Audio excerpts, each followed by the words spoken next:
My name is Susan Gurley, and I'm the Executive Director of the Association of Corporate Travel Executives, which is a not-for-profit education association for the corporate business travel industry. And we have members in 80 countries. And one of the reasons that we are here is, one, to work with KDS on our corporate social responsibility survey, but also talk to different members of the community to find out what topics might be of interest for our next educational initiatives around the world. And what educational initiatives have you been involved in recently, and what can we expect from you in the future in terms of educational initiatives?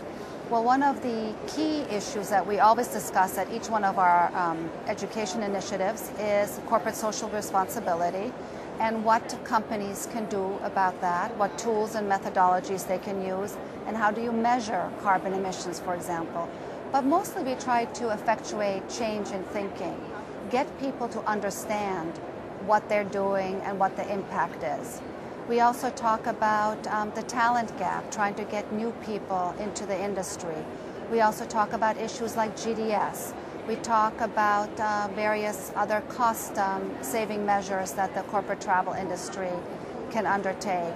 We have technology sessions. It's basically a myriad of different topics depending on the country and the stakeholders that are interested in participating at the sessions. And what sort of trends are we seeing in corporate social responsibility now among travel executives?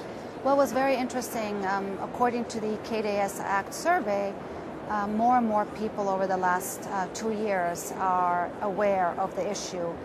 But what was interesting to me that while there's been an increase in the awareness, 59% still feel that it should be the corporation's responsibility to implement programs, and less of them are still taking personal responsibility.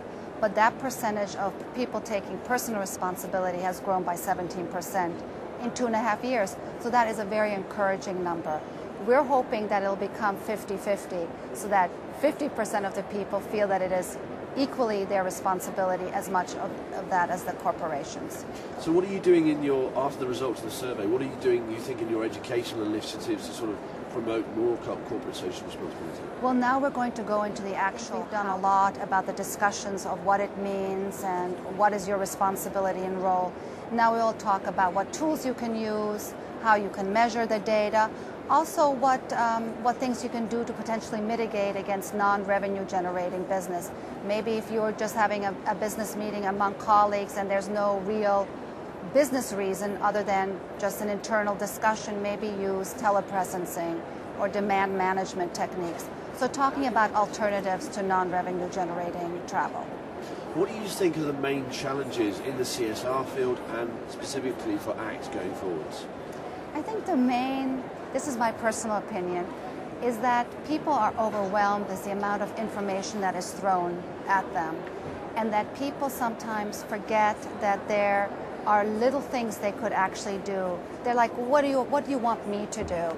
I still have to fly, I still have to get on a train, I still have to do all of these things.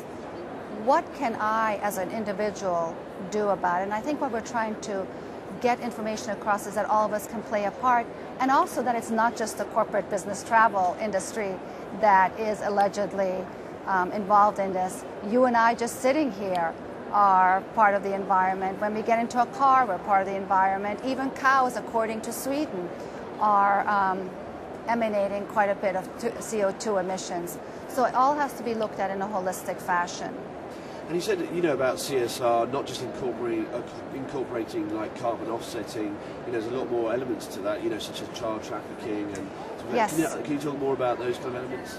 We feel that right now the topic du jour for corporate social responsibility has been CO2, the reduction of CO2 emissions, and we're very much in favor of that. But we also believe that to be involved in corporate social responsibility, you have to be a good citizen in a variety of different ways. And in this industry, you could talk about anti-trafficking of women and children.